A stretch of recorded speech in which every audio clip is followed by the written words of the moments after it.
No wave is too huge. No enemy is too powerful. For the most daring thief on the 7 seas. Sinbad! Yeah. But the greatest challenge he'll ever face We are going to die! is the newest member of his crew. A ship is no place for a woman. You are the most ungrateful, impossible, insufferable. I'd like to introduce you to your new bunkmate. Oh, if he starts hugging your leg, it means he likes you. 5 on Marina. Oh, no. They've got a goddess on their tails. This is going to be fun. Run! Danger at every turn. Let's go! And a whole shipload of adventure. Give that guy a raise. Still think a ship's no place for a woman? I think I'm gonna be sick. From DreamWorks Pictures. Brad Pitt, Catherine Zeta-Jones, and Michelle Pfeiffer. Who's bad? Sinbad. Captain, it's the edge of the world! Pay up. It's flat.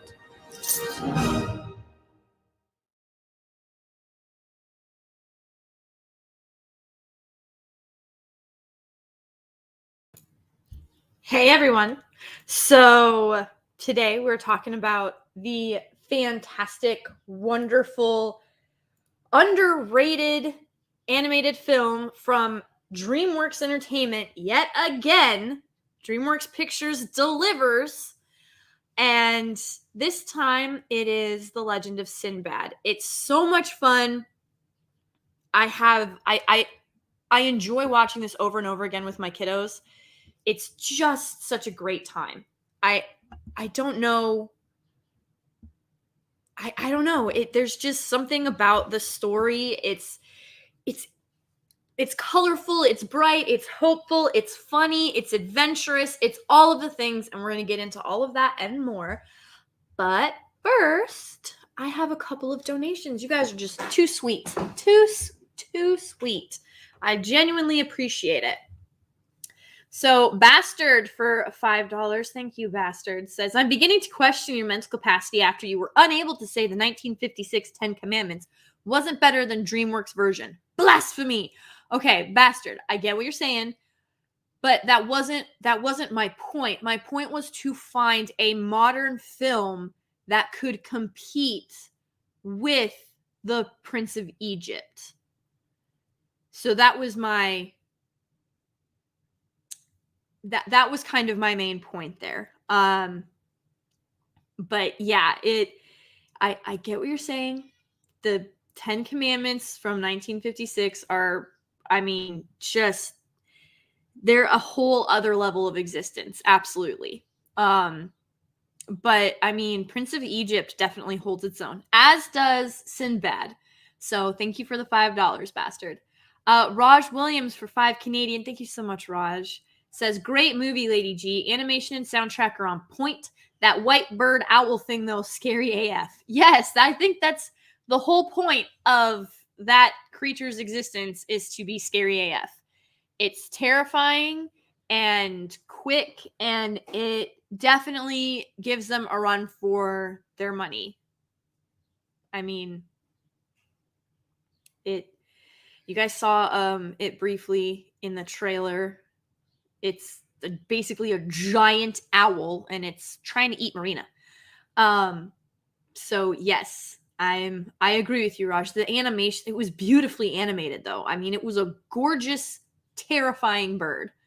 So thank you, Raj. Cal G for $3 says, man, DreamWorks had some great people working on their music. Harry Gregson Williams did a great job. Nothing but straight fire throughout the whole film. Also, pickles, eggs, and pickles. Yes, pickles, eggs, and pickles. I agree. It's very... the soundtrack just kills. It's so fantastic. It's a great time. it doesn't, it rests when it needs to, but it just matches the story and the tempo flawlessly. It's done so well. DreamWorks was definitely giving Disney a run for their money. Why they ever got away from animation is beyond me. Universal made a very dumb decision once they purchased DreamWorks to go with the 3D animation. I'm not saying that I don't like Shrek. That's not my point. But I mean, there is something about classic animation that there's just a certain magic to it, and it's been lost, and I would love to see that recaptured. I would love to see DreamWorks kind of break out again and do traditional animation, especially because Disney has stated that they will no longer be doing traditional animation. They made that announcement after Princess and the Frog, which I think was like 2012, 2013. I can't remember exactly. But anyway, The Princess and the Frog was the last classically animated film that Disney did. And that was, let me look, 2009. So, yeah, the last classically animated film that Disney did was back in 2009. So that's just devastating. That's over a decade now that they've stopped doing it. And I really think, I mean, DreamWorks has proven that they had the depth. They had the talent. It was there. They could be a force to be reckoned with right now, but they're just trying to be like everybody else, and that just never works. Sadly, it's sad but true. So this movie, for all intents and purposes, it is essentially just it's a adventure comedy love story, but like the love story, like it's not really the main focus. And what's essentially going on is Sinbad used to be best friends with the prince of a kingdom, and then he left one day, and nobody knew why. And he sailed the high seas. He made a name for himself. He became the most famous pirate. And fate ended up bringing them back together.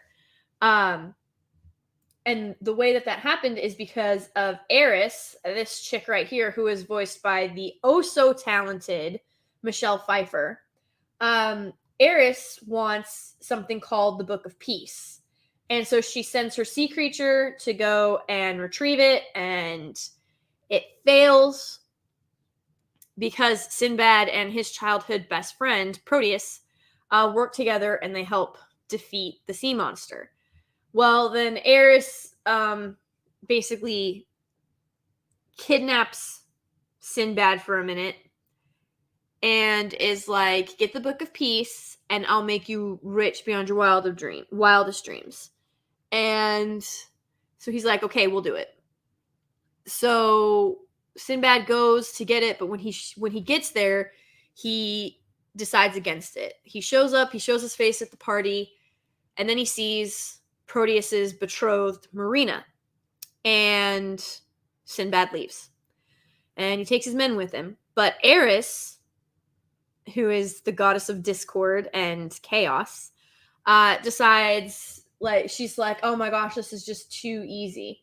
So she goes and steals the Book of Peace after disguising herself as Sinbad. So Sinbad is, of course, arrested for the crime.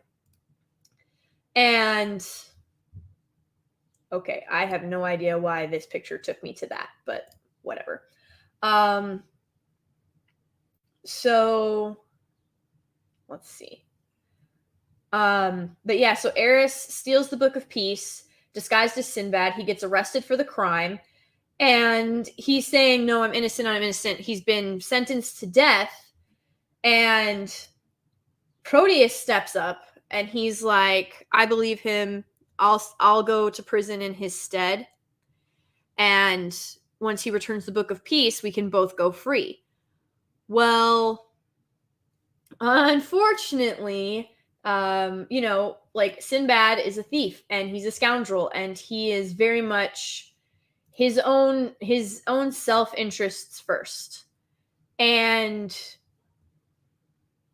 so he's like, we're going to Fiji. But Marina has stowed aboard and she's like, I'm going to make sure that you get the Book of Peace and return it. And Sinbad's like, they're not going to let him execute the future king. You're overreacting. And she's like, no, you don't understand. Like, you have to do this. Proteus believes in you, this, that, and the other. And so finally, she gives him diamonds to convince him to go recover the book. And so they're headed out to go and get the book. They have to sail to the edge of the world, beyond the horizon, to enter the gates of Tartarus, where Eris, that's her realm. And then we go off on an adventure and we get sirens and we get sea monsters and we get ice storms and we get owls and we get just perseverance. We get impossible ship maneuvering that's just fantastic, and it's very much in the vein. I almost feel like Johnny Depp based a bit of like, I think he placed just a bit of Captain Jack Sparrow off of Sinbad, particularly this Sinbad, because this Sinbad does some crazy stuff and is just kind of carefree, nonchalant, does crazy things that shouldn't work, but they do, and is just kind of this like dashing rogue who always manages to figure it out. And so it's very like, there's a lot of I won't say similarities necessarily, but parallels for sure. I don't think, because I'm trying this, because they came out the same year, because Black Pearl came out in 2003 and Sinbad came out in 2003. So I don't know if like we were just on a pirate kick in 2003, because it would have been like really hard for either of them to sort of base their character off of the other in such a short amount of time, because both would have already been in post-production. But they had to have talked to, like, the parallels are just too uncanny to imagine the two of them not speaking about their roles. You know what I mean? But he does some crazy crap. He shoots powder into, like, cannon powder into a sea monster. He friggin' tightrope walks across the mizzen mast, so he goes from the mizzen to the aft. He makes his ship essentially fly. There's a lot of insanity that this man does, and it shouldn't work, and yet he somehow makes it work. And here's Rat.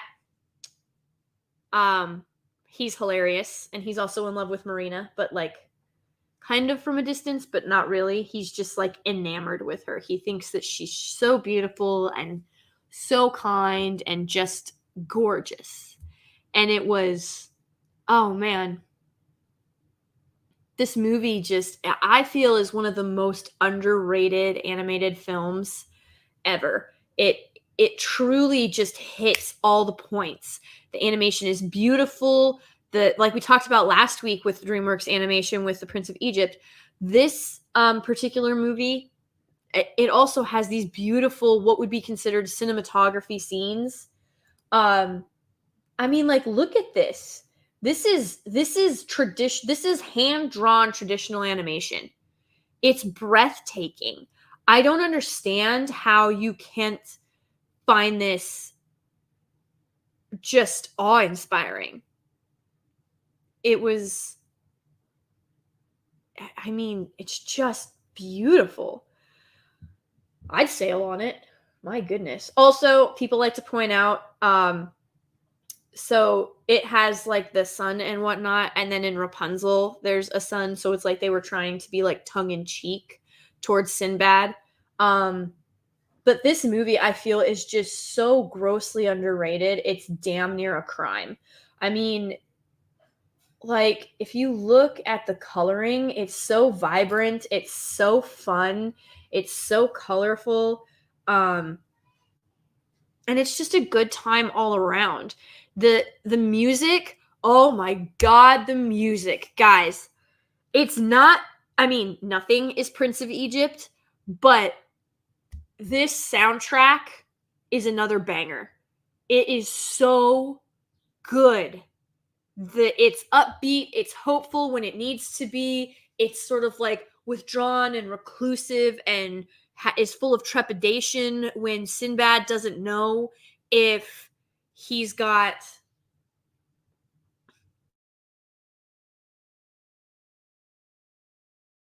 and quite frankly, I mean, the chemistry of the cast, like the voice actors themselves, is just top notch. We get an action adventure film with Catherine Zeta-Jones and Brad Pitt. And yeah, it's animated, but it's still just absolutely fantastic. I mean, there's so much here to love. And the whole cast does fantastic, but I have got to say Michelle Pfeiffer, I mean, she was just born to be a femme fatale. Like, first Catwoman and now Eris. Like, she is just.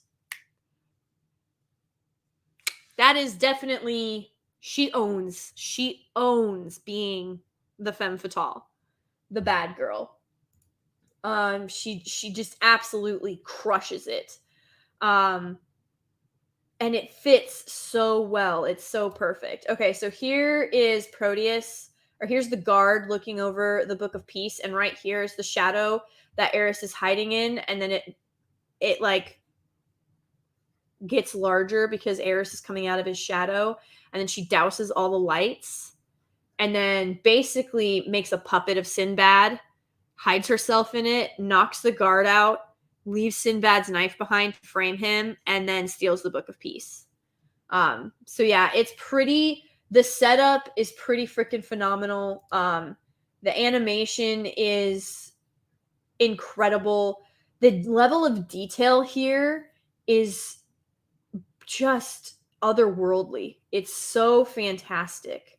And we have Marina. She is by no means a Mary Sue.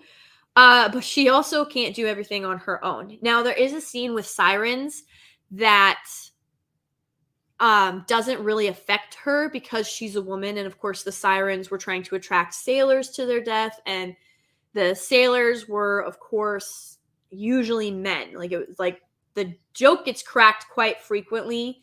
But like Sinbad comes right out and says it. You saw it in the trailer. He's like, a ship is no place for a woman. And it's so much fun because the banter between the two of them is incredible. Their scenes together are really heartfelt and emotional, and you really do feel for it because she's there trying to make sure that Sinbad does the right thing, and of course Sinbad is like, they're not going to execute Proteus, no way. Well, as a matter of fact, they almost did. Like, Proteus almost loses his head. And gosh, like, just the animation of Eris is so fantastic. She's genuinely terrifying. Like, this is an animated villain, and it's really quite just like, yeah, no, that's she pissed. Clearly pissed. It's just a lot of fun. It's a great time. Here is a scene of the Sirens. So you see them trying to like pull Rat into them and give him a kiss, and of course it would be a kiss of death because they're water and you can't breathe. But it's so good. The whole cast just has a great time. And then the way that they display Tartarus, the interpretation of Tartarus, is really something quite fantastic. It's got shifting sands and deserted shipwrecks and kings sitting on thrones. It's so I don't know, it's intriguing and it's fun, and you can't help but find yourself rooting for Sinbad and rooting for Marina and thinking that Eris is absolutely bat crap crazy. Here's Spike. He's such a cute puppy. He drools a lot. I love it. He is just the most lovable dog in this movie. It's so fantastic. And he's relatively intelligent. Cuz he's a ship dog, and look at how freaking muscular this dog is though. Like, he looks like he bench presses, but he skips leg day. Just saying. But yeah, no, he Marina, during the siren scene, he helps Marina keep the crew on board and rescue them. So here's a glimpse of Tartarus with the shifting sands, and all of Eris's chaos monsters. So there's so much going on here, and it's very lore rich. It's very respectful to Eris and Sinbad's tales, and what he's actually capable of, and why he's known as the greatest pirate on the seven seas, or one of the legends of the seven seas. And I think Brad Pitt did an exceptional job voicing him, and you could tell he was having a lot of fun. Catherine Zeta-Jones, I am a huge fan of, so the fact that she's Marina, it hits me right in the feels. I love it, because I always thought it would be great to see the two of them in a movie together, like a live action movie, but then I found out that this existed, and it's done so well and so perfectly that you don't really need like a live action of it. It's a really good time. But it's you've got Spike biting onto Sinbad's leg. I think the best part, like I said, the animation, the talent, the story, it's all here. It's all fantastic. But really and truly, I think that this particular film, just like with Prince of Egypt, the thing that takes this film over the top is the soundtrack. And the music is just incredible. Unfortunately, I cannot play any of it for you. So you're gonna have to go watch the movie and just enjoy yourself, because it's good stuff for sure. Theodore Pinnick, are you talking about Catherine Zeta-Jones, or are you talking about Michelle Pfeiffer? Catherine Zeta-Jones is like from Zorro. And Michelle Pfeiffer was, of course, Catwoman in the Batman Returns. So still one of the best, if not the best, iterations of Catwoman, in my humble opinion. But yes, so that's where those two ladies are from, and they're known for many other things. But yeah, Zorro. So yeah, Catherine Zeta-Jones. She's a fantastic actress. The talent for this show, it was like they had heavy hitters. They had heavy hitters for Prince of Egypt. They have heavy hitters for Sinbad, and the next couple films that we're going to talk about. I know we've already said that I'm going to cover Joseph, King of Dreams. And it also is a DreamWorks. It's also DreamWorks. And they've got the bench deep on Joseph, King of Dreams as well. So they really they like DreamWorks really stepped it up. I mean, oh man, they could be a juggernaut right now if they had just stuck with it. It would have, man, they could have been the exception to the rule. They would have set the standard. They would have been the freaking rule. But I don't know if it's greed or just Universal didn't see the point in it. Whatever the case may be, I think that the abandonment of traditional animation is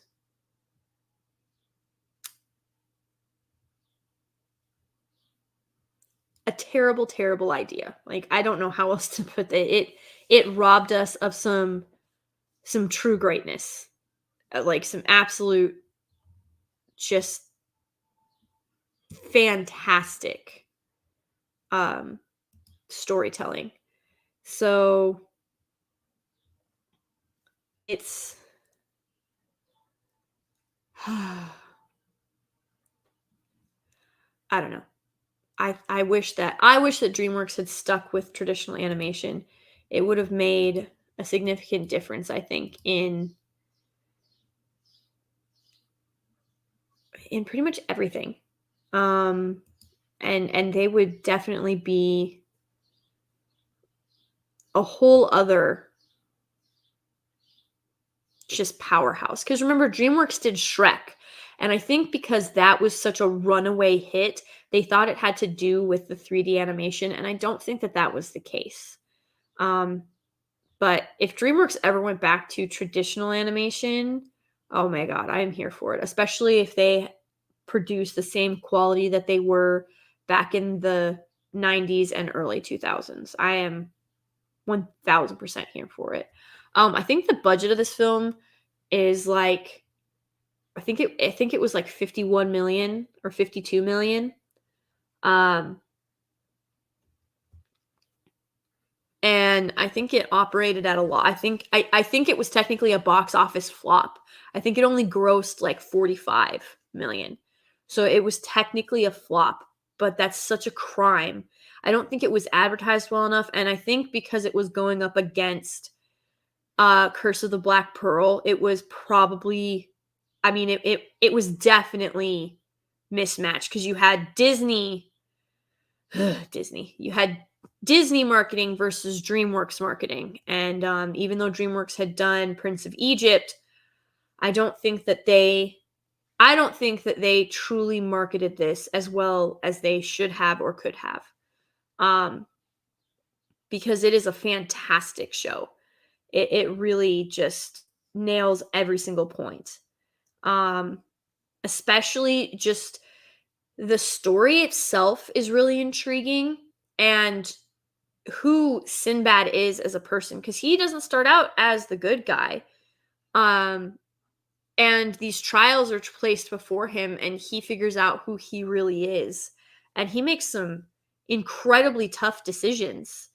And, it used to be character growth and development. I know it's shocking, but it's true. It happens in this movie. He goes from being a self-centered, self-serving prick to like a selfless friend who is concerned about more than just himself. And you love to see it. But there's just so much that goes on in the story, and so you can watch it 2 or 3 times and you'll find something new. So it's really, really great. I don't know. I think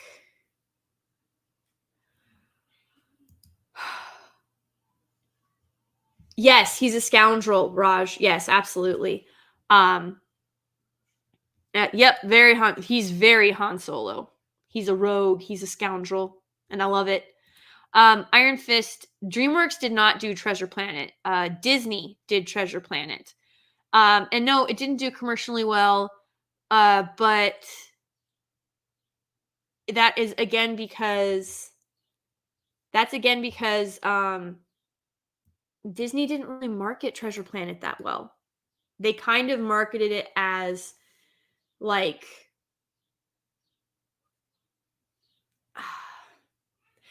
I don't know, kind of like the Iron Giant was mismarketed. The Treasure Planet was also mismarketed. And the Iron Giant is absolutely phenomenal. But I'm trying to remember. Hang on, let me see. I think, let me look up really quick.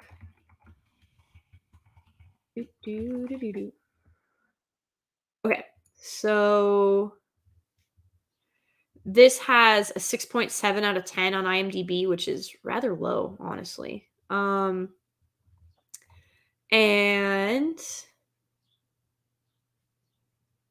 it is an estimated. So it had a $60 million budget. Oh, it made almost 81 million. So I guess technically it was a box office success, technically. So yeah, I don't know who I was thinking of that was a flop but was actually really good. But yes, Iron Giant was 60 styles animation and I loved it. It is, the Iron Giant is really fantastic. And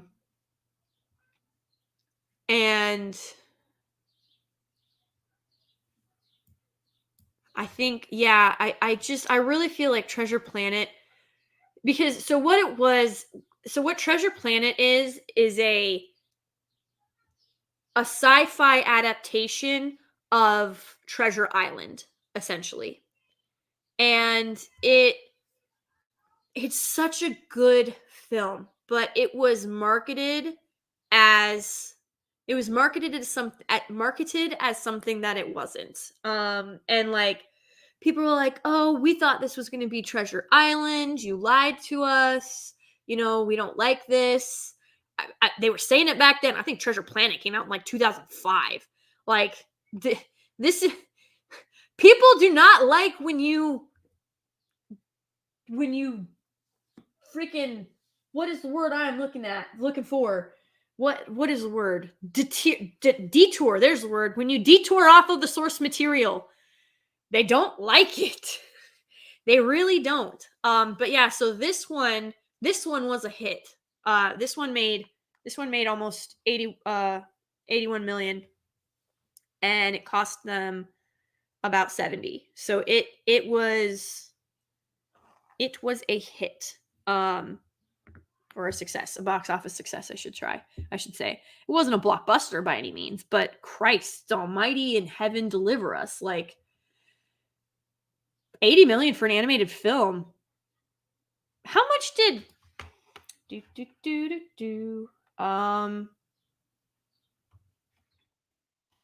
trying to think.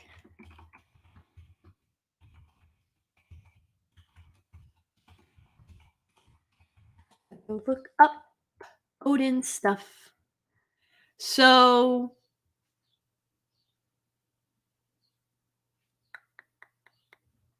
okay.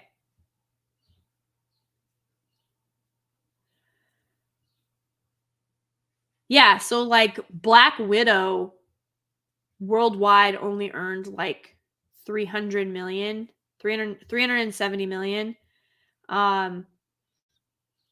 And that's worldwide. So that's a bit depressing. And when you think of what the budget, that was a $285 million budget. So considering that this film, profited quite a bit at a much lower cost, it's really shocking.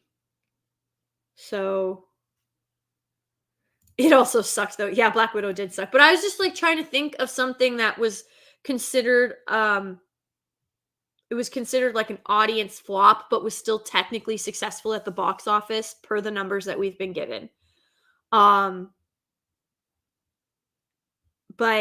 I mean, nobody talks about the Black Widow movie anymore. But here we are almost 20 years later, and I'm talking about Sinbad because it's just that freaking good. Well, hello, Outcast Creative. Thank you for stopping by. Script deadline. Can I help? I'm just kidding. I'm kidding. You don't want me helping you. I promise. I think one of my favorite themes in this film particular is the fact that Eris is not trying to be redeemed in any way. Like, she never seeks redemption for anything that she has done, because she's literally the freaking goddess of chaos and discord. Like, if someone if if someone tried to tell me that Eris is a sympathetic villainess, I would throw my water on them. Because no, she isn't. She is unapologetically the villainess. She literally, her whole purpose is to reap discord and sow chaos and freaking just, she topples empires. Like, this is, no. She never once seeks redemption, and she doesn't need it because that is who she is. She is chaos. And she never once apologizes for it. She never tries to make up for it, and she never stops, even to the last part of the film. Even to the last part of the film, the only reason she does quote unquote the right thing is not out of the goodness of her heart, is not out of respect of Sinbad, is not so Proteus doesn't die. It's none of that. It's not that she was impressed with with how Sinbad was able to reach Tartarus. Nope. It is because Sinbad made her swear, and it's the X that you're seeing right here. Sinbad made her swear on her honor and power as a goddess that if he beat her test, she would have to give him back. That is the only reason that this happens. It's because she explains, she's like, when a goddess gives her word, she's bound for all eternity. So not only does she have to do what she said she was going to do, she can't renege on, like, it's not like she can hand him the book of peace and then take it back. That's not how it works. So it's so much fun. And Michelle Pfeiffer, like I said, she is just the quintessential femme fatale. Her voice acting in this is fabulous. You completely believe every bit of what the animated Eris is doing because Michelle Pfeiffer's voice just helps her come alive. It is incredible. If you guys have not seen Sinbad, and the whole title is Sinbad, Legend of the Seven Seas, I implore you to go watch it. You are going to have such a fun time, and you are going to just be floored at the level of talent and just, like, look at this. The level of talent and intrigue and colorization, it's all there. And it's so good. You're going to be absolutely floored, and you're going to wonder why the hell DreamWorks ever stopped. I mean, it's going to be, you guys are in for an epic trip. And also, the one-liners, the wit in this movie, I was like, this can't be, like, this is just for kids, but, like, it really is for adults. It's so witty. It's so fun, and it's just enjoyable. Like, you can't help but be in a good mood after you watch it because you're like, oh my God, Sinbad, stop trying to play a bad boy. We know you're a good boy. No, he's legitimately a bad boy. The only reason he agrees to help his friend is because he gets paid diamonds. Like, that's the only reason. And then, because he goes on this journey and he realizes that he's not immortal, essentially, he, like, the transformation that he goes through, it's natural, it's appropriate, and it's inspiring. I mean, it's just fantastic. And yes, Raj, the comedic timing, oh my gosh, guys, the script for this film is so tight and they play so well off of each other. And you can, like, see the voice actors mimicking the actions of their actual characters because it's just that potent. The talent just seeps through the screen, and you're just amazed at what was possible when passion and care was put into a project. It's truly phenomenal. It is something that I wish more people appreciated. It's so much fun. And I wish, I don't know, like I would kill for a movie like Prince of Egypt or Sinbad or Eris of Chaos or Joseph King of Dreams to come out again, because I'm getting kind of sick of the Shrek formula. And yes, I know that's DreamWorks too, and DreamWorks did an excellent job with it. But I I'm yeah, here's the sirens when Marina looks at them. Like, look at how terrifying that is. But of course, their voices are gorgeous. Um, but I just wish that we could get this level of care and passion and talent again. I mean, it's sorely missing. And if there was ever a studio that could bring it, if a studio could deliver something in the vein of Sinbad or Prince of Egypt, Joseph King of Dreams, El Dorado, which is El Dorado is also a DreamWorks property. It's guys, like, people still watch those films, and for good reason. They are so fantastic. And they're what you expect when you go to the cinema. They are quality. And it's so much fun. And I miss that. I think everybody misses that, really, truly. Oh, Spike.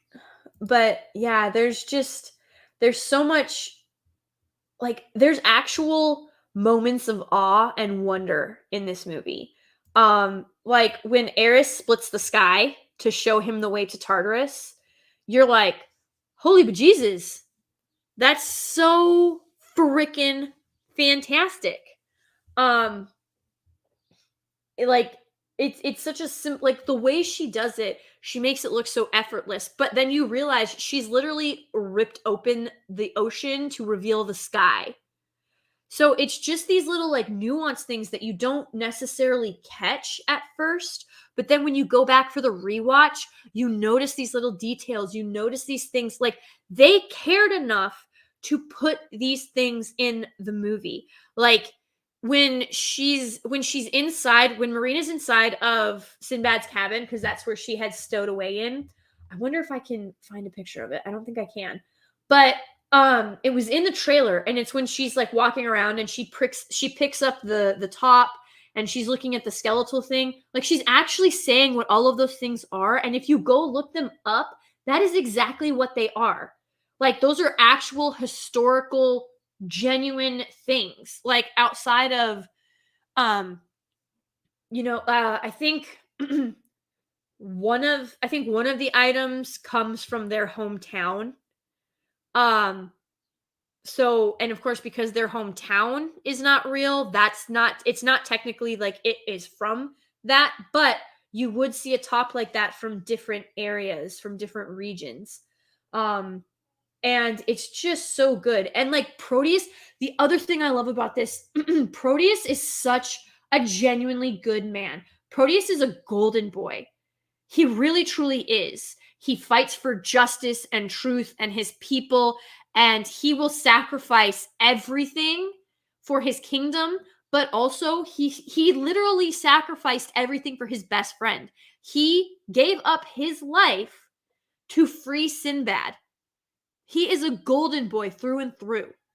And I absolutely love it, because we do not have these anymore in cinema, and it's sorely missing.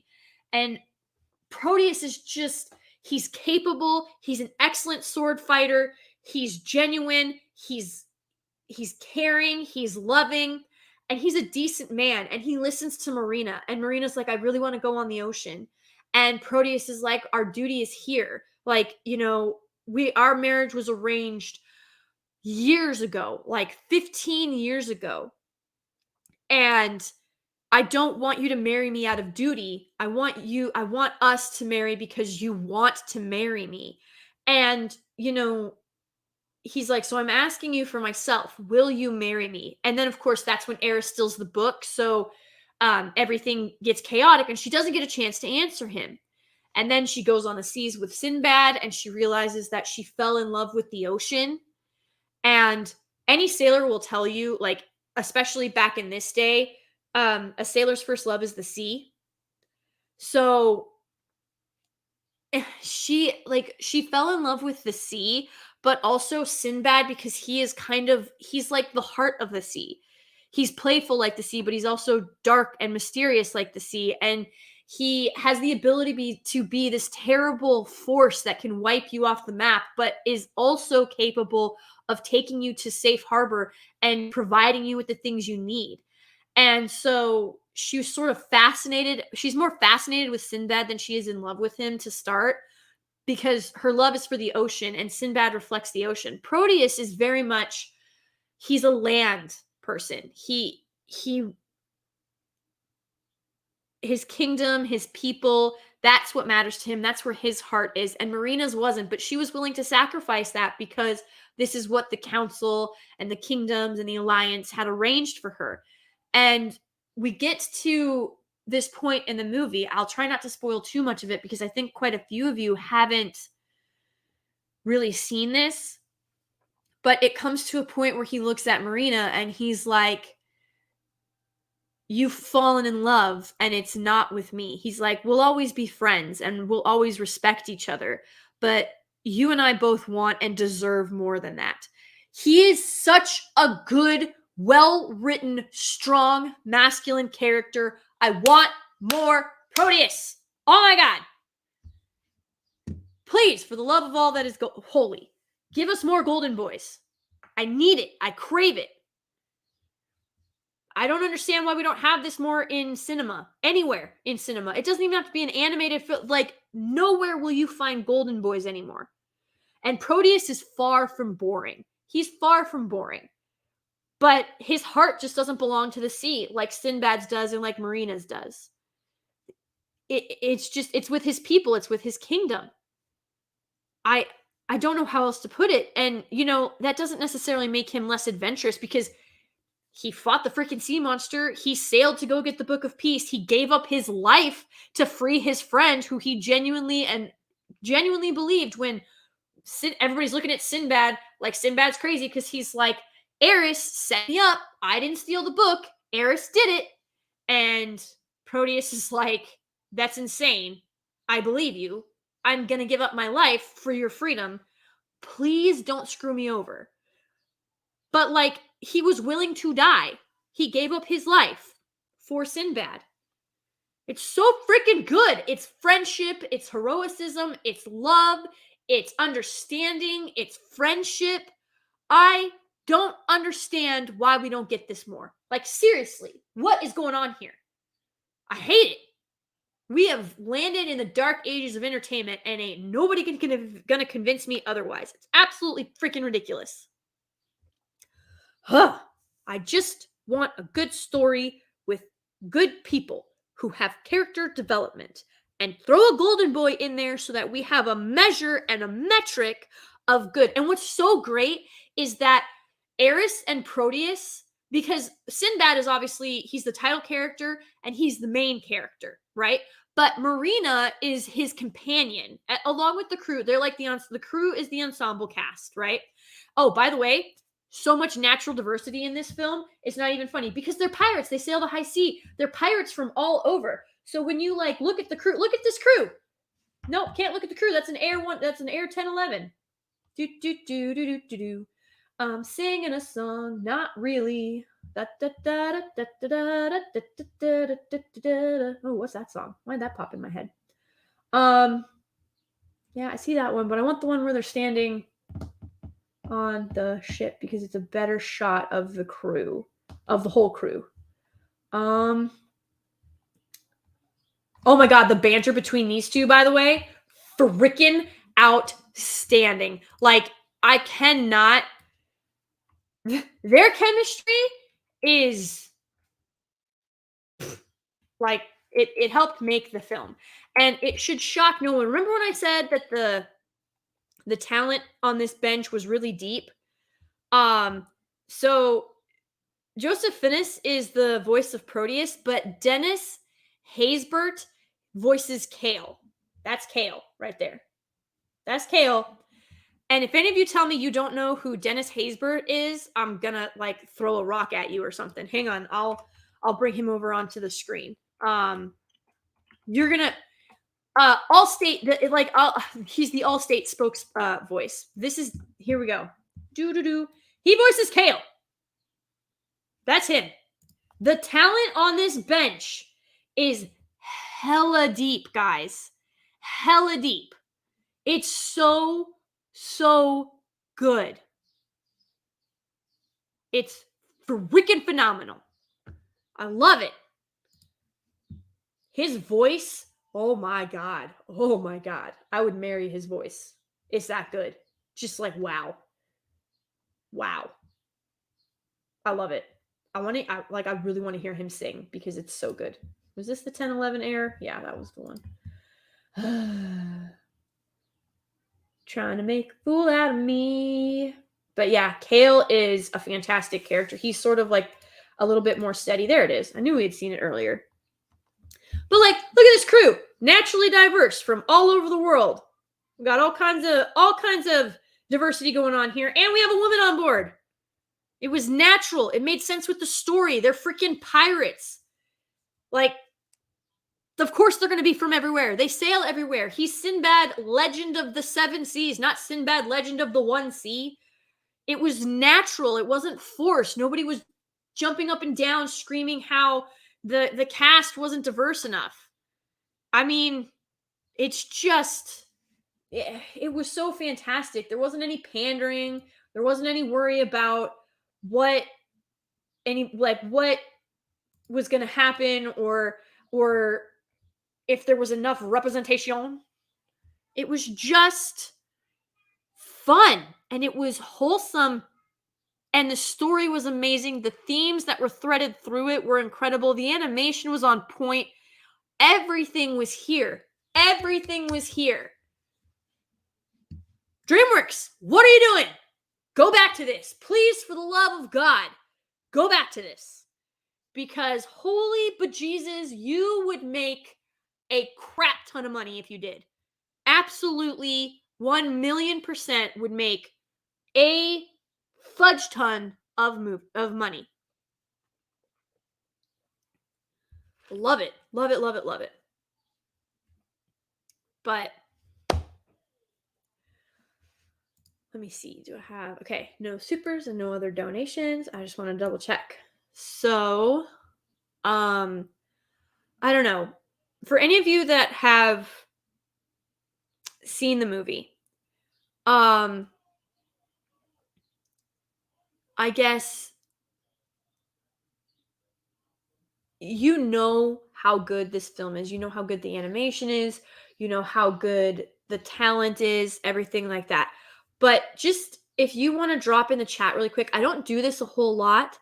But if you could drop in the chat just one of your favorite elements of it, it doesn't even have to be like the thing that you think is the best.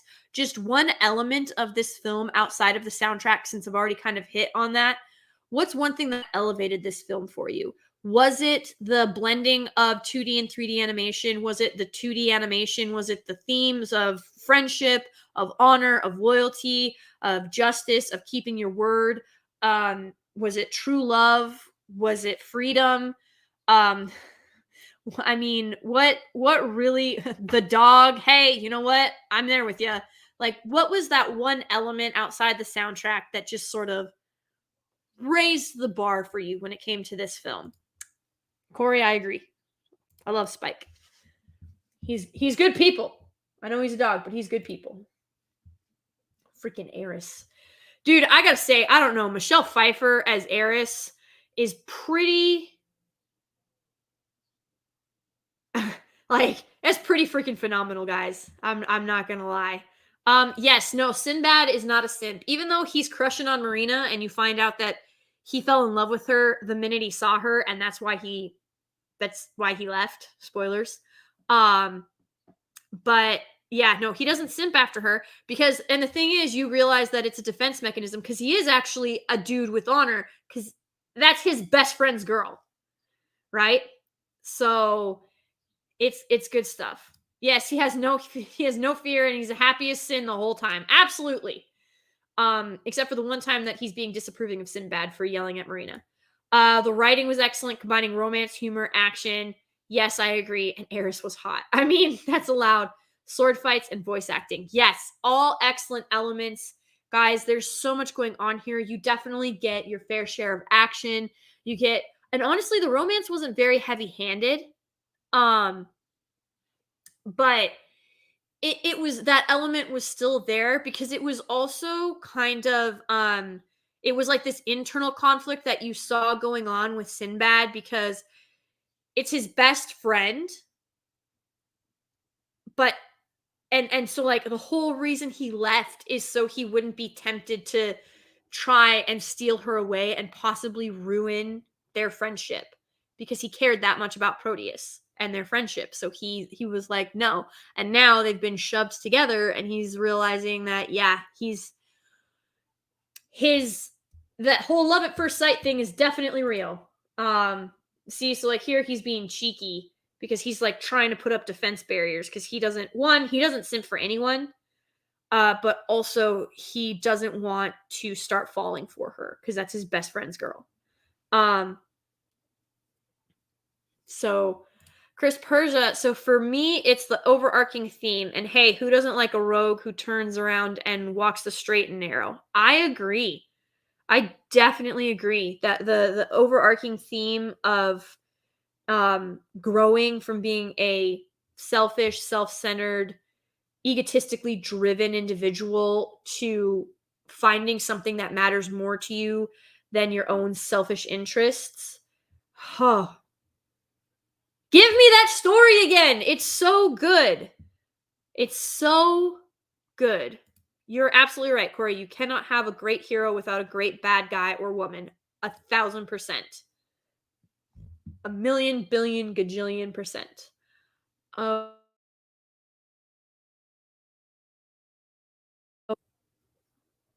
me see. Iron Fist says, I think a lot of men can relate to that. It's sort of the archetypal male journey, especially when you settle down and marry a good woman. Yes, absolutely. The balance of femininity and masculinity in this movie, it's on point. They complement each other. They balance each other out. It's very wholesome. It's very natural. It's very genuine. And she rescues them from the Sirens and he has to go rescue her from the Snow Owl. So it's very much give and take, but it's like where hers is pretty much just trying to steer the ship. And I'm not saying steering a ship is not easy, especially when you have supernatural sirens trying to abduct and murder your entire crew. I digress. So she saved the whole crew by going through the dragon's teeth is what it's called, and she gets them through safely. And then they go a little bit further, and Eris freezes over the location that they're at, and they have to get out and they have to break up the ice. And Marina is trying to help get the crew out of the water, and in so doing, she's up on the bow and she's got her back turned to the owl and it swoops down and it catches her and it takes her up to this precipice up on like basically this giant ice mountain. And so Sinbad, whereas Marinas is something that you believe she's completely capable of because she's steering the ship and avoiding the rocks even though she's still hitting stuff. Sinbad launches himself at this ice tower and uses daggers and essentially like he puts spikes on his feet. He ties them around his feet and he scales the face of this ice mountain and then goes and rescues Marina by sledding them down on a shield. It's fantastic. It's so good. And like that part, it works. It just works because Sinbad does crazy nonsense like that. And he is a lucky son of a gun. He is absolute, like, yeah, a bit of it is tenacity and his personality and the fact that he is bat crap crazy. But also he's just lucky as the day is long. But it works, and it's something that you believe that he could actually accomplish. And just like when Marina saves the crew, it's something you believe she could actually accomplish. It's not anything that's so out of this world that you're sitting there like, yeah, okay, whatever. That's a bit too far for me. But yeah, and Marina makes mistakes too, because she admits to Sinbad, she tries to get Sinbad to run away. So Sinbad fails Eris's test. And Marina's like, you can't go back. I can't watch you die. I love you. And Sinbad's like, could you love a man that would run away? And so Marina, like, she kind of has a flip of character because she started out with a really noble cause. And when it didn't go the way that they needed it to, or wanted it to, or were expecting it to, because again, Sinbad never loses, and he lost. He didn't get the Book of Peace. And, so they're sitting there outside the gates of Tartarus, and they're like, they're sitting there, and she's like, I'll explain everything. Nobody has to die. Please don't go. Like, she becomes the selfish one because she doesn't want Sinbad to die. She can't take it. It's such a good film, guys. It is a sleeper of a good movie, and I promise you will not be disappointed. Absolutely will not be disappointed in this. It's so much fun. It's fantastic. I don't know how many times I can say it, guys. Like, DreamWorks just knocked it out of the freaking park again. Like, they were just killing it. They were absolutely killing it. I don't know. I wish. Oh man, I just wish we could get back to storytelling like this. Whoop, sorry about that. I just wish we could get back to storytelling like this. It's something that I think all of our souls are in desperate need for. I kind of think Moses wandered the desert for 40 years. I really hope this dark age doesn't last that long. God, I hope we're not back in like the medieval dark ages. That lasted for centuries. Humanity isn't going to survive another one of them. Just saying. But guys, give it a watch. You're in for a great time. It's a great, like, you can watch it during the week. It doesn't even, like, it could be a date night movie because again, there's romance in this. Like, there's passion, there's care, there's tenacity, there's love, there's appreciation, there's respect. It's all in this movie. I have yet to meet a girl or a woman who has seen this that didn't love it. My kids freaking love this movie, but like, so do a bunch of my Marine buddies. I mean, shoot, I remember I introduced this to a couple of them. We were all sitting around. I had just gotten off duty and I was dead on my feet. But I had Friday duty, so it was Saturday. And I was so freaking tired because it had been a hell of a Friday night, let me tell you. Not a good time. And they were like, oh, like, we want to do something, but we can't really go anywhere because so their liberty hadn't been just to give you an idea of how good of a Friday night these guys had. Their liberty hadn't been stripped, but they were confined to base. And I was on a very small base. I mean, like, you could throw a rock and hit the other side. It was small, guys. So they were like, we can't do anything, this, that, and the other. When they got back from their fun night, someone thought it would be a good idea to see if their Xbox could fly. It couldn't. Just so you know, Xboxes don't fly. And I was like, well, guys, I'm exhausted. I had duty yesterday. Like, I just came off of it. I don't like, what do you want me to do? And they were like, well, you're the one that caught us, so the least you could do is come up with something for us to do. And I'm like, you know what? Let's watch a pirate movie. And they were like, yeah. And then I put this in and they were like, what is this? And then one of my other Marine buddies, one of the guys, big, built like a brick shithouse dude. Oh man, Martinez. We have a lot of Martinez's in the Marine Corps, by the way. He was like, no, guys, I've seen it. It's actually really good. So we popped popcorn and I made smoothies and we just kind of sat and chilled and we watched the movie. And I think there were like 7 of us. It was me, my rack mate, she watched it with us, and then a couple of the guys, and then one of the staff sergeants who lived in the bachelor's housing. She came up and she watched it with us too. And yeah, they all freaking loved it. So I'm just telling you, if a bunch of Marines can love this movie, I'm so I can give the seal of approval from like 9 different Marines, not including myself. You guys are in for a fan freaking tastic time. It's really good stuff. So we've gone over the hour, so we're at about an hour and 6 minutes, and as you guys know, I try to keep these between an hour and an hour 15. So I was gonna do Joseph King of Dreams next week, but I decided not to. And I honestly, almost to God, changed the movie we were gonna do next week because I was going over DreamWorks line, but then I realized it would be a pure DreamWorks month instead of like an animated month.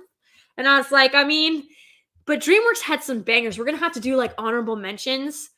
Because one of the animated films that I am not doing is Road to El Dorado. And anybody that has seen Road to El Dorado knows how absolutely fantastic Road to El Dorado is. It is just, it's utterly fantastic. And it was, I don't know, it was hard. It was hard for me to like decide because also like if I wasn't in such a place where I don't want to support anything Disney, I would have done Iron Giant or Treasure Planet or any of those. I own them on physical media, thank God. But I just feel like if I put them on here, it's kind of sending a mixed message that I don't want to send. So that's kind of where I'm sitting with that, but I can definitely do some honorable mentions, and Road to El Dorado would definitely have to be in there. But next week's film that I'm going to cover is this one. We'll see how many of you recognize it just from the intro. So this came out in 2000. And again, the soundtrack is just, it's wonderful. I love, like, it's very Halo Covenant, but rather than glassing a planet, obviously, like, it explodes. And you have this mix of 2D and 3D animation. And I see someone has guessed it. Yes, Masters of the Nerdum, Titan A. It is Titan AE. This movie was done by 20th Century Fox, who I know is currently was purchased by Disney, which is why I was kind of torn with this one. But when this came out, it was 20th Century Fox. So this is a fantastic, like it's a fantastic sci-fi movie. It's a fantastic adventure movie. It's a fantastic fantasy movie. It hits like 3 or 4 genres. And, you know, this movie's like 22 years old and it still holds up, guys. So next week is going to be Titan AE. And this is another one. Man, animated films, their soundtracks really just, they hit different back then. It was so good. And this movie definitely has like Halo vibes and Star Trek, like OG, TNG, Star Trek vibes. Not so much like a little bit of Star Wars, kind of when you get into like the asteroid field that happens in this movie. You get a little bit of a Star Wars vibe, but really, even with comparing it, like you get these different nods and these different vibes, but it is truly a story all its own. It's very, very good, and it's so fantastic, guys. So I I'm really excited to talk about that next week. I hope that you guys enjoyed this week's pick. Again, it's Sinbad and Legend of the Seven Seas. If you've not seen it, you're in for a great time. And if you have, you know how much fun it is and what you're in for. So definitely go give it a rewatch. You'll not regret it, I promise. Like I said, every time I do nostalgic Nirvanas, I am never going to recommend anything to you guys that I have not seen myself and loved, because there's lots of stuff that I've seen and I didn't mind it, or I thought it was okay, or I kind of liked it, but I didn't like love it. Everything that I have ever recommended on my nostalgic Nirvana streams are things that I genuinely love, that have sort of just they've hit all the marks for me. They're great stories, they're well written, they're tight scripts, the cinematography, the animation, whatever medium it is that we're in. Like, it just hits all of the correct marks, and it's great storytelling. So the idea that animation is just for children is something I think that needs to get left in the past. And everybody cracks, well, yeah, you wouldn't put South Park is for kids, or freaking Family Guy or anything like that. And that's true, but also, and I'm not saying that I can draw that well. I certainly can't animate like what South Park and Family Guy and those cartoons do. But the level of animation is not the same. It's not in the same league as these other animated films. And quite frankly, I've never heard anybody say that like The Lion King is a kids show. I've never heard anybody say that ever. You can show it to your kids, you can watch it with your kids, but I've never heard anybody say, "Oh yeah, that's a kids show." And still to this day, like I honestly, and I own it on physical media, thank God. But the animated Beauty and the Beast, Sleeping Beauty, Cinderella, the OG 3 from Disney that like built his kingdom, I own them. I love them. I still watch them. They're great stories. They're great storytelling. So I think the idea that animation is meant for kids is something that really needs to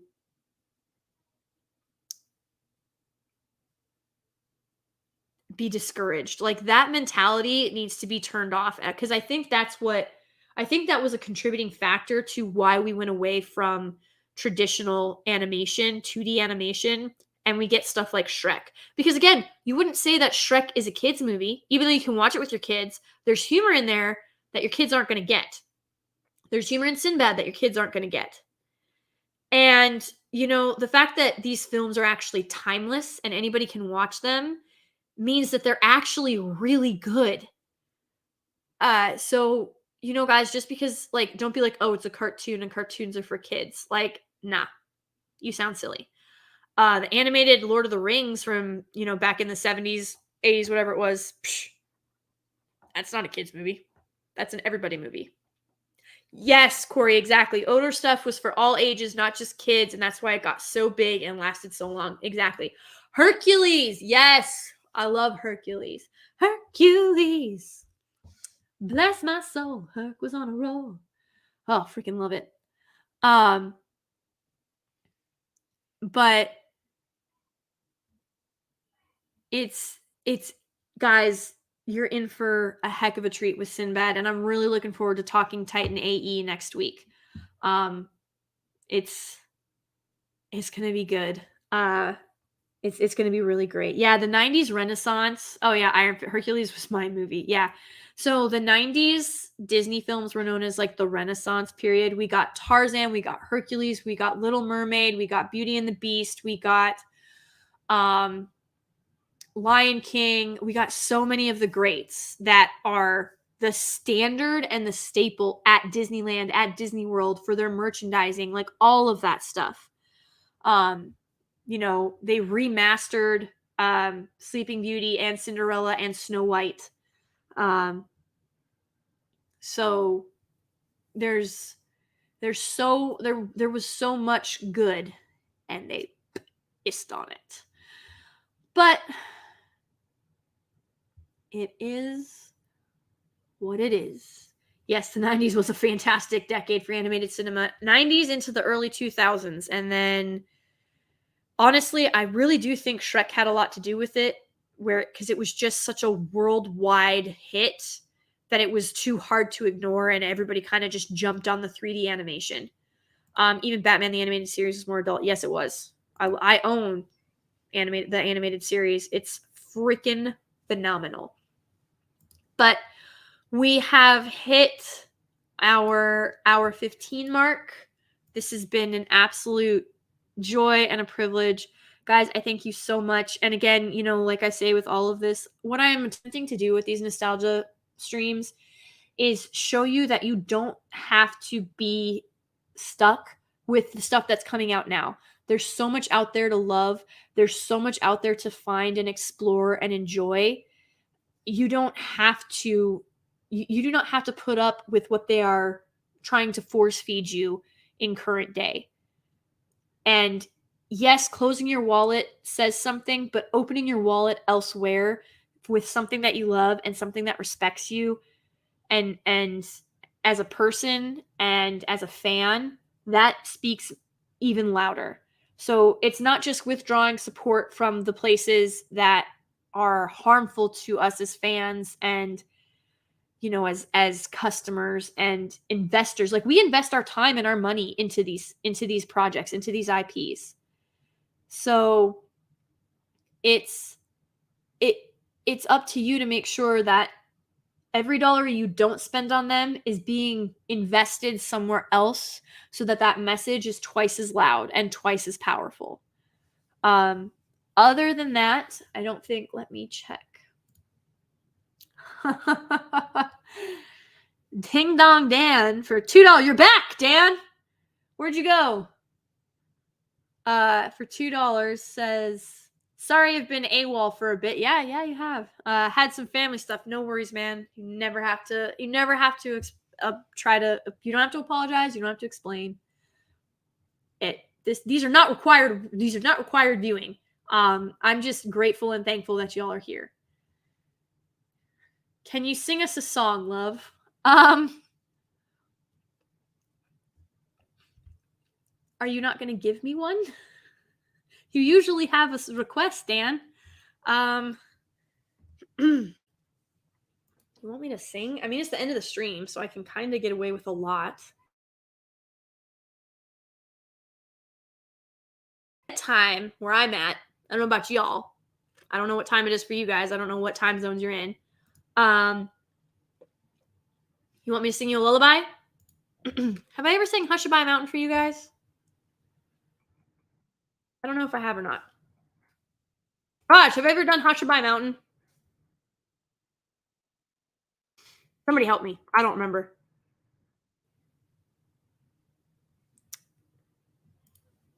It's 9 p.m. here. Yeah, 9 p.m. Okay, so you guys are all Eastern. Yeah, it's bedtime. Oh, thank you, Iron Fist. I appreciate it. Yes, Gary, I appreciate Gary so much. He's done so much for me. I can't believe he keeps shouting me out. I really appreciate it. No lullaby, I'm still at work. But Chrysanth, I'm already set on the lullaby, and I've never done Hushabye Mountain. So if you guys don't know where Hushabye Mountain is from, it is a movie called Chitty Chitty Bang Bang.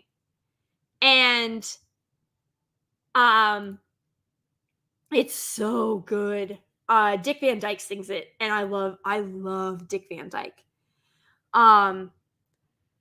But it's a lot of fun. I'm so glad that you guys are enjoying these streams. I genuinely appreciate it, and I love doing these.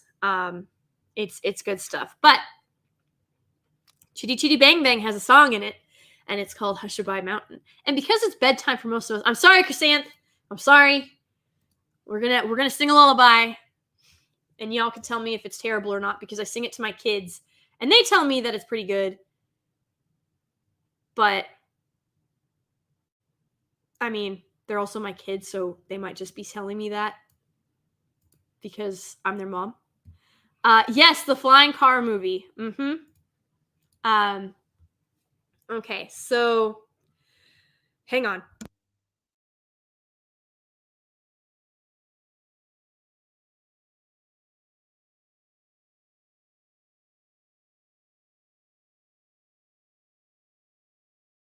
Okay, sorry, I had to do some trills.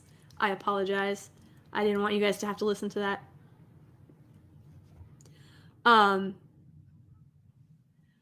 So, dangers of working a night shift. Well, I don't know. If need be, Chrysanth, just tell me where you work and I'll show up with symbols and I'll bang them in your face and that should wake you up. Or I can do a trash can lid and a metal spoon. That might work too. So it's yes, the creepy candy dude. Yep. He's supposed to be creepy. He's a villain. He kidnaps kids. He's supposed to be creepy. Okay, I gotta try and remember the key.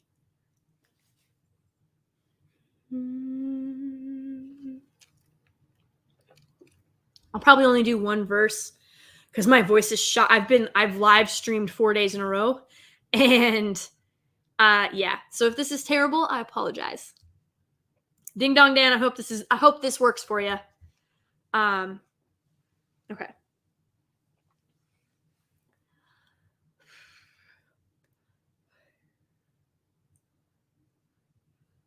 A gentle breeze from Hushabye Mountain softly blows o'er Lullaby Bay.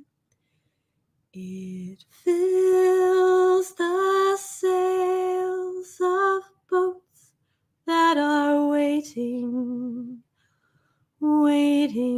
to sail your worries away.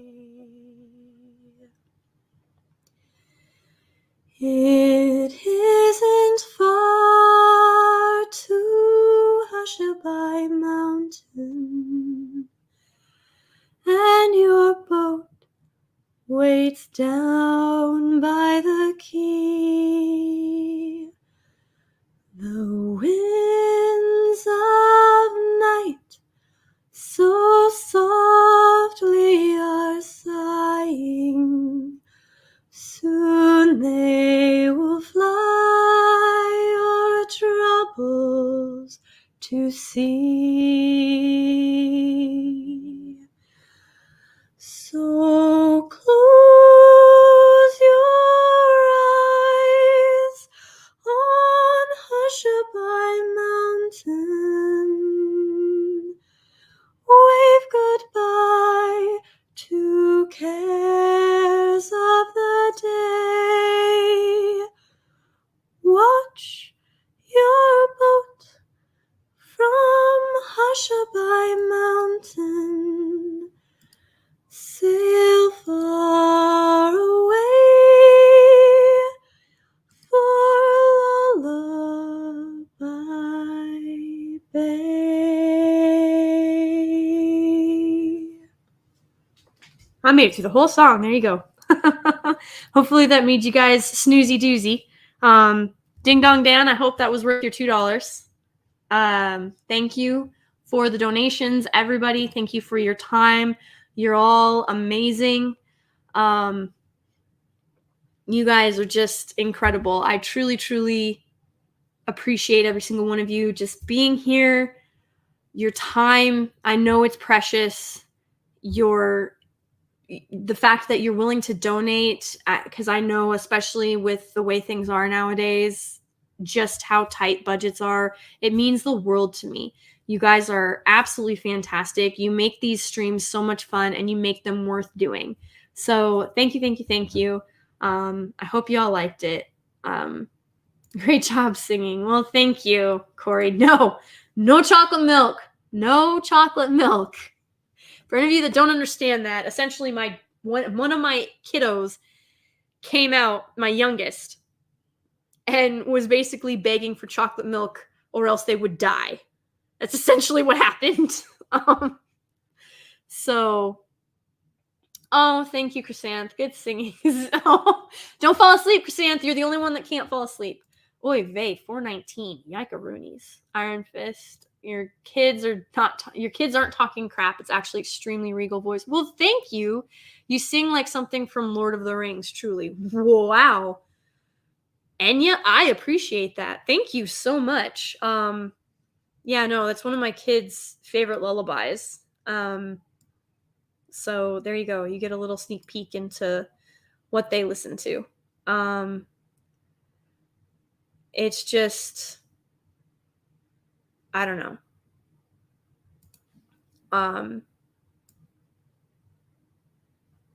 It's good stuff. So I like it too. That's why I was singing it. So, oh, hey, program. No worries. Hey, I'm glad you got your internet issue solved. We're just wrapping up, so you're good. I like chocolate milk. If you get the reference, you're a real OG. Okay. I guess I'm not a real OG. Maybe I probably do know the reference and it's not hitting my memory hole right now. Am I willing to adopt a grown-up? No, Christopher. You're fine.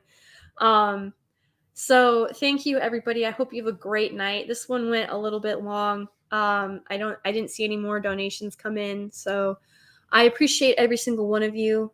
I hope you go watch Sinbad, and I hope you're excited for next week when we do Titan AE. So you guys, again, thank you so much for being here. God bless, Godspeed, and have a great night.